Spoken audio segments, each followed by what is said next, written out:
Brought to you by Technopova Curve 5G. Discover new horizon. अचल sir, इसकी timing किसी को समझ में नहीं रहा यार। एक तरफ आपका डेलीगेशन तुर्की में पहुंच चुका है, वहां पर आप कह रहे हैं हम पीस टॉक्स करने वाले हैं, मीडिएशन की बात हो रही है, और ठीक टाइम करके आप उसके 24 घंटे पहले ये अटैक करते हैं। एक जो कहा जाता है कि किसी की नाक रगड़ना, ये तो ऐसा लग रहा है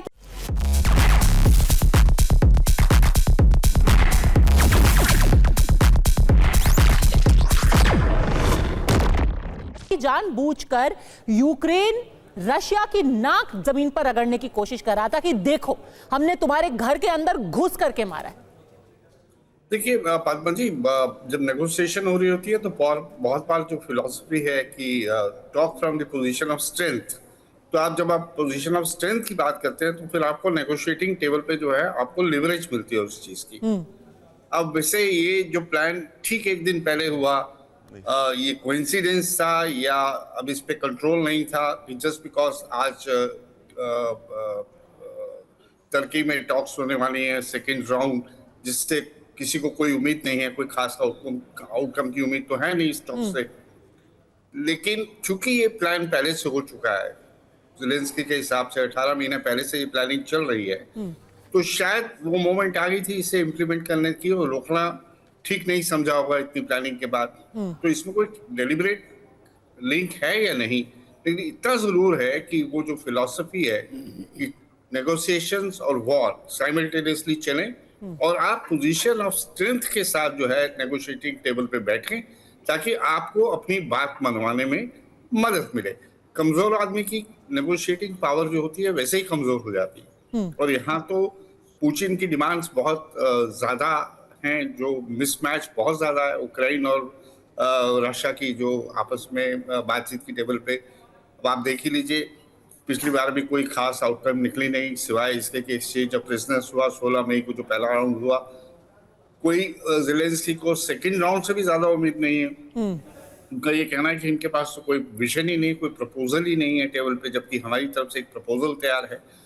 तो सीधी सी बात यह है कि अब इस पॉइंट पे हम खड़े हैं जहां ये देखना है कि रशिया का रिटेलिएशन क्या होगा और उसकी कितनी ज्यादा इंटेंसिटी होगी। और इंटेंसिटी उतनी ही ज्यादा होगी जितना उनको डैमेज हुआ है। कितना डैमेज हुआ है ये आपको अंदाजा लग जाएगा। वीडियो तो हमने आपको दिखाए हैं धमाके के, लेकिन अब आप सैटेलाइट इमेजेस देखिए। सैटेलाइट इमेजेस जो कि अभी सामने आई है, बेलाया लॉन्ग रेंज एविएशन एयरबेस जो है उसकी ये तस्वीर देखिए। यहां पे डिस्ट्रॉयड TU-95, ये कम से कम यहां पर 6 ऐसे उनके एयरक्राफ्ट, उनके बॉम्बर्स दिखाई दे रहे हैं। फर्स्ट थॉट्स वैभव, ये जो सैटेलाइट इमेज पहले सामने आई है, इससे हम क्या निष्कर्ष निकाल सकते हैं? ये सैटेलाइट इमेज किसने निकाली है? ये खैर यूक्रेन ही ज्यादा सर्कुलेट कर रहा है। ठीक है, तो बेसिकली बात यही है कि ये सारा का सारा जो प्लानिंग थी और इसका जो एग्जीक्यूशन है वो सारा का सारा CIA का किया हुआ है। लेट्स, हमारी ऑडियंस को कम से कम ये पता होना चाहिए, यूक्रेन सिर्फ सामने एक मुखौटा है। और जहां तक देखिए ये जो अब डिस्ट्रक्शन की ये जो फोटोग्राफ सैटेलाइट इमेजेस दिखा रहे हैं, देखिए ये TU-95 वगैरह सारे कोल्ड वॉर एरा के प्लेन्स हैं, ये कोई मॉडर्न प्लेटफॉर्म्स नहीं है। वो एक प्रोपेगेंडा किया जा रहा है कि $8 बिलियन के इनके नुकसान हो गए, $9 बिलियन के, ये सारे के सारे उनके थे। ठीक है, उनको डैमेज हुआ है, नो डाउट अबाउट। और सबसे बड़ा डैमेज उनकी इमेज को हुआ है कि हमारे यहाँ अंदर आकर के हमारे स्ट्रेटेजिक एसेट्स को मतलब इफेक्टिवली टारगेट कर लिया गया। और आप माइंड गेम्स भी देखिए, क्योंकि यूक्रेन का क्या इस वक्त पूरा नैरेटिव है, वो कह रहे हैं कि ये TU-95 हमारे म्यूजियम में रखे थे सोवियत एरा से, हमने AI से ड्रोन्स की ट्रेनिंग की अपने म्यूजियम में और फिर घुस करके हमने रशिया में मार दिया। तो इमेज आपकी बिल्कुल डैमेज हुई है। लेकिन जो आप ये पूरा CIA वाली बात कह रहे हैं जनरल दत्ता, ये समझ में नहीं आ रहा है ट्रंप एग्जैक्टली कर क्या रहे हैं। एक तरफ आप ज़ेलेंस्की को व्हाइट हाउस में बुलाते हैं, वहां उनको जलील करते हैं, उनसे पूछते हैं तुम सूट क्यों नहीं पहन करके आए, तुम चुप रहो, मेरी बात सुनो। फिर पीछे से ज़ेलेंस्की का इस्तेमाल करके आप रशिया पे ही अटैक करवा रहे हैं। ट्रंप का गेम क्या है इसमें?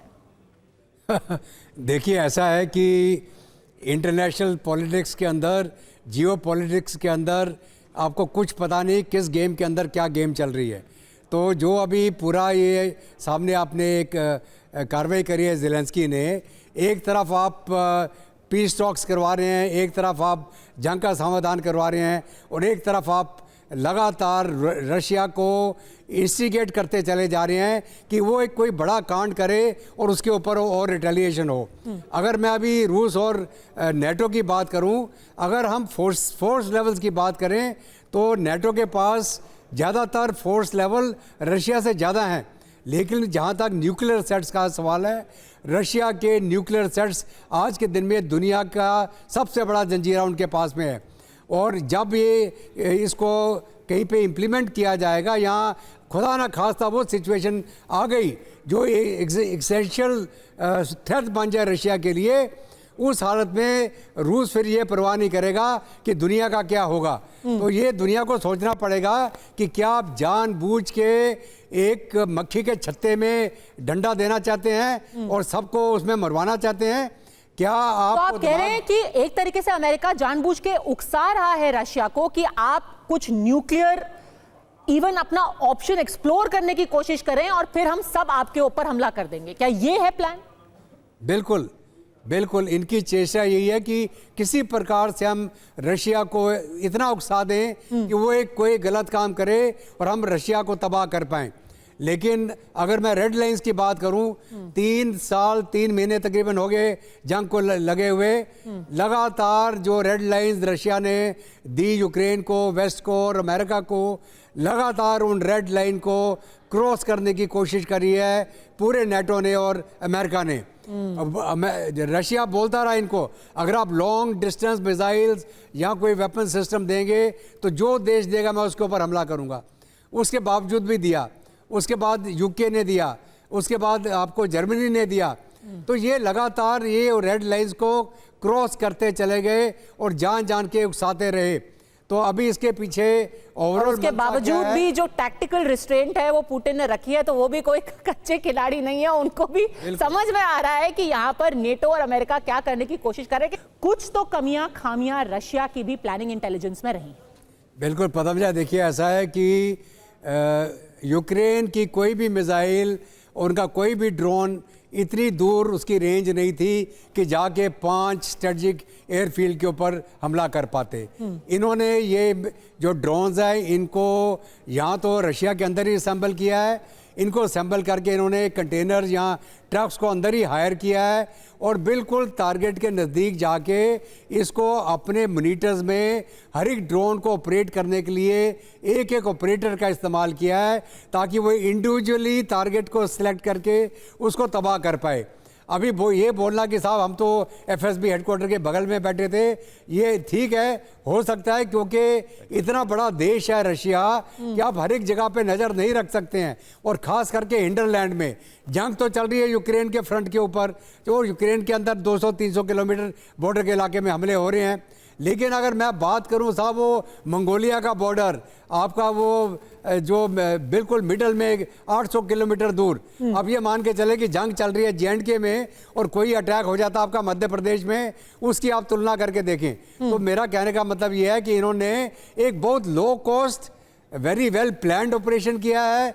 40-40 हज़ार के ड्रोन इन्होंने इस्तेमाल किए हैं और वो रशिया का जो मोबाइल नेटवर्क है उसके सिम इस्तेमाल करके इन्होंने उसी के जो वीडियो रिकॉर्डिंग करे हैं और उसी के माध्यम से गाइड करके इन्होंने हर एक ड्रोन को एक इंडिविजुअल टारगेट पे छोड़ा है।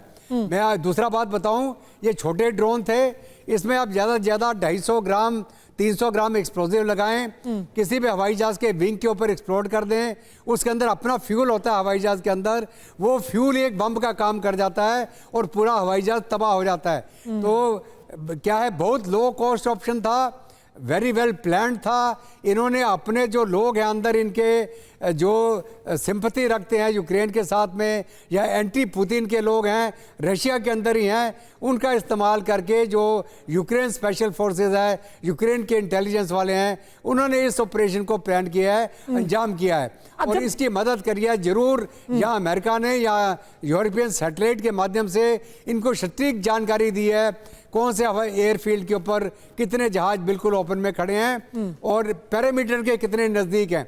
अब कोई भी एयरफील्ड ले लीजिए, किसी भी जगह ले लीजिए, एयरफील्ड का पैरामीटर होता है, उसके अंदर सिक्योरिटी होती है, बाहर के इलाके में पूरा ट्रैफिक चल रहा होता है।